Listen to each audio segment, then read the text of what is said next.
오늘은 10월 9일 한글날입니다. 국민캠프 데일리 브리핑을 시작하겠습니다. 오늘 이두아 대변인과 함께 합니다. 아주 맹활약하면서 우리 국민캠프를 국민들과 함께 정말 진정한 소통 대변자 역할을 하고 계십니다. 어제 국민의힘 2차 경선 결과가 발표되었습니다. 많은 다양한 시각이 있었지만 역시 우리 윤석열 후보가 아주 선전을 벌인 것으로 이렇게 결과가 나왔습니다.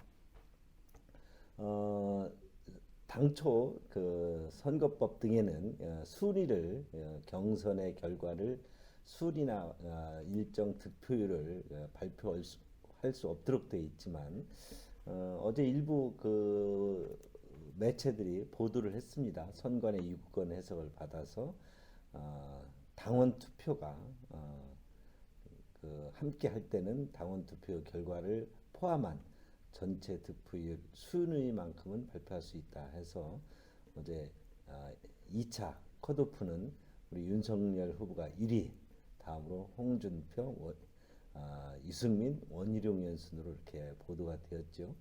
이런 의미 등을 우리 이두아 의원께서 어떻게 보시는지 한번 분석 좀 부탁드립니다. 예, 어제 저희가 이제 2차 경선 결과를 발표하면서 제일 관심이 있었던 게 물론 누구나 다 1등이 누군가 하는 거고요. 그 다음에는 이제 우리의 경우에는 우리 당의 경우는 4등이 누군가 이거였던 것 같은데요. 이제 우리 캠프와 관련된 국민 캠프와 관련된 거니까 1등이 누군가 이 부분부터 좀 말씀을 드리면 지금까지는 사실은 이 부분에 대해서 다 좀 이렇게 어려워했던 게 발표나 수치를 언급하는 게 어려워했던 게 공직선거법에 보면요. 정당에서 실시한 여론조사 결과는 선거일까지 발표를 못한다 이렇게 돼 있어요. 네. 그거랑 이제 다른 규정을 종합 해석해서 이 부분에 대해서 저희가 이제 여론조사가 이번에 2차 경선에서는 여론조사가 70%고 당원 이제 투표가 또 30%고 하니까 이게 70%나 되니까 이제 이 부분 발표가 안 되는 건가 그러면서 우리 당의 선관위는 그래서 이제 수치도 그 다음에 또 종합 득표 순위도 발표를 안 해서 깜깜이 선거가 돼서 좀 다들 이제 불만이 좀 있었던 것 같아요, 솔직히 그죠? 그런데 일부 언론 보도에 의하면 이 언론은 얘기하면 안 되죠, 언론사는 그죠?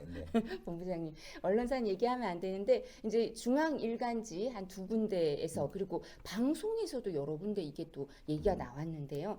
그 처음에 언론 보도를 한 데서 이 근거를 얘기했어요.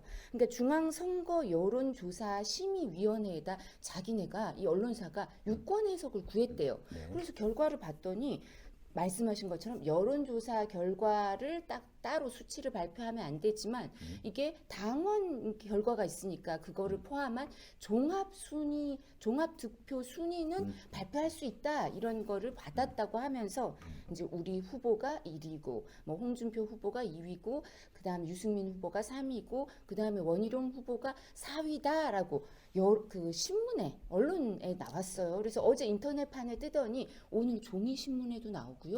네. 방송에도 나왔어요. 그래서 저희가 이거는 저희도 언론 결과를 말씀을 드리는 겁니다. 우리 후보가 1위로 언론에서 보도가 되었습니다. 네. 그러니까 지금 인터넷 매체를 통해서 다양하게 뭐 득표율까지 정확하게 나와 있는 것들은 가짜 뉴스일 가능성이 높지만 순위만큼은 선거법상 또는 그 지금 현행 규정상 이렇게 순위만큼은 사실일 가능성이 높다 이런 얘기인데요.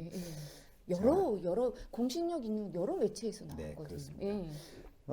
지금 또 잠깐 언급됐습니다만 역시 또 4위 후보가 누구냐 이런 부분이 관심이 있었는데 이제 원희룡 의원이 사실 컷오프를 통과했습니다. 어떤 의미가 있을까요? 그러니까 저희가 이제 후보 수행을 제가 많이는 하지 않고 때때로 하는데 원희룡 후보랑 후보가 있는 장면을 한 두 번 봤어요. 두 번 뵀는데 처음에 이제 1차 토론회가 끝나고 엘리베이터를 두 분이 같이 타고 내려오는 기회였는데 딱 그렇게 얘기하시더라고요. 아, 원 지사님은 이제 그 행정 경험이 많으셔가지고 토론회를 할 때도 보니까 아, 그런 게 묻어나더라. 막 이렇게 칭찬을 하시더라고요. 그래서 후보랑 우리 후보랑 그다음에 원희룡 후보는 좀 그런 관계이신 것 같아요. 정책 얘기를 하시고 서로에 대해서 장점을 봐주고 이런 것 같은데 뭐 제가 이게 편파적일 수는 있지만 저도 이제 다른 토론회는 주로 화면으로 봤는데 좀 섭섭하더라고요. 저희 다 알잖아요. 홍준표 후보도 아는 사이고 유승민 후보도 아는 사이인데 아, 유승민 후보는 저런 얘기까지 하시나 뭐 이럴 정도로 그리고 기자들이 그런 얘기를 하더라고요.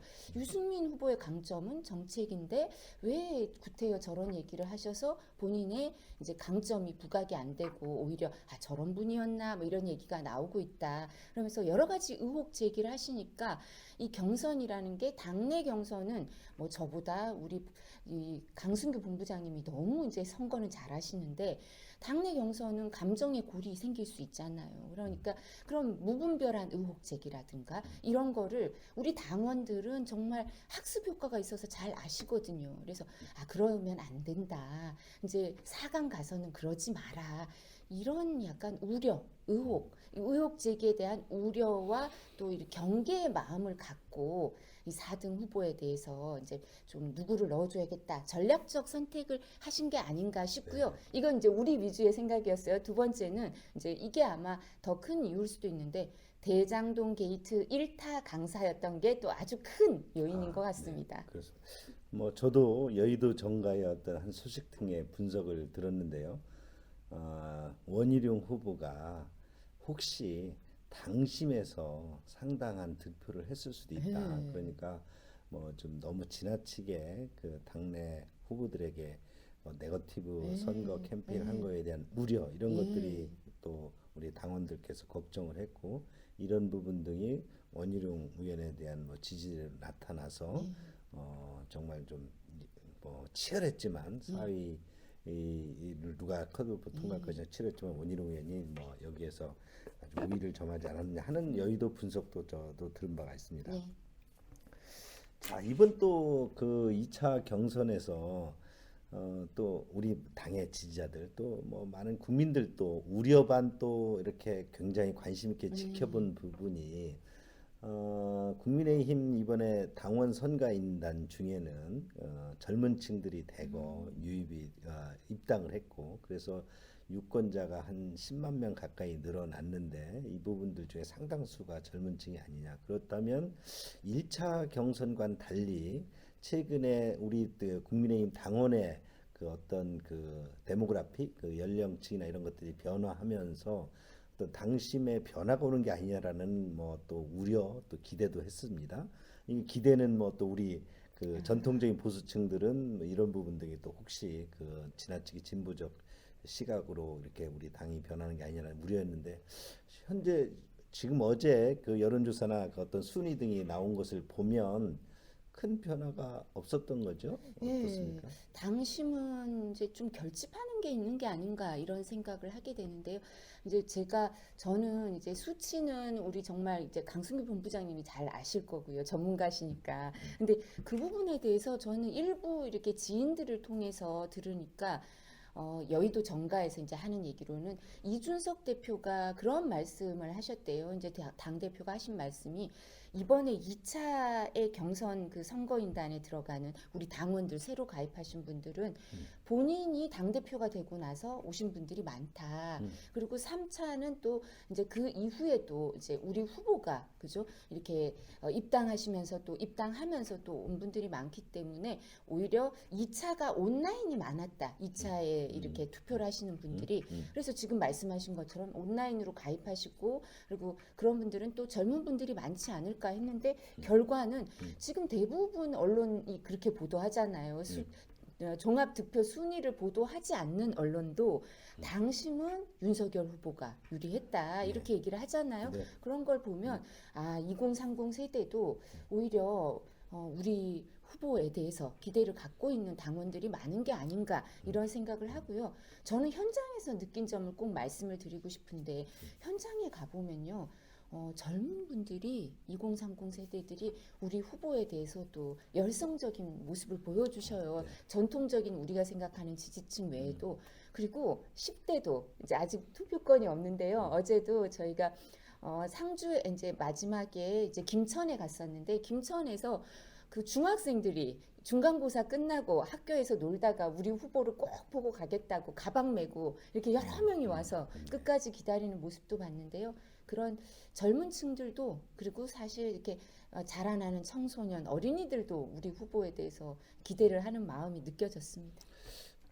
그러니까 이제 이 선거라는 것이 항상 우리가 이제 정가에서 분석을 할 때는 뭐 어떤 그 지역이라든지 계층이라든지 또 이 연령 분포라든지 이런 어떤 그 아주 기계적인 분포에 의해서 어떤 특정 후보의 유불리를 따지기도 합니다만 지금 우리 이두아 의원께서 지적한 것처럼 어, 후보가 가지고 있는 컨셉, 브랜드, 어떤 그 정체성, 아이덴티티 이런 것으로 유권자와 소통하는 거 아니겠습니까? 지금 젊은 층들이 가장 그 우리 이 시대에 요구하는 것이 공정의 키워드이고 그것을 또 우리 윤석열 후보가 정말 처음 시작할 때부터 공정과 상식이라는 어떤 그런 키워드를 통해서 여기까지 왔기 때문에 우리 젊은 층과 소통하는데 굉장히 저는 아주 진정성 있을 것이다 이렇게 네. 봅니다. 자, 이제 그 2차 경선 결과는 이제 이 정도로 분석해 보고요. 예. 후보께서 어제 이제 단양의 구인사, 천태중의 본산인 구인사를 다녀오셨습니다. 그리고 또 영주, 예. 경상북도 영주, 상주 또 김천을 좀 예. 다녀오셨어요. 어땠습니까? 분위기가? 당원들의 정말 열성적인 지지가 있었고요. 이제 천태종 가면 거의 본산이니까 이제 코로나 상황이니까 보통 때보다 신도분이 훨씬 적대요. 적다고 하시는데도 어제 이제 큰 행사가 있었습니다. 그 2대 그 대종사에 이제 뭐 열반 달회식이 있어서 몇 주년 기념식이 있어서 저희가 그 기념할 겸 거기 행사에 참석할 겸 뭐 종정과 총무원장을 예방하고 신도들 행사에도 참석을 했었는데요.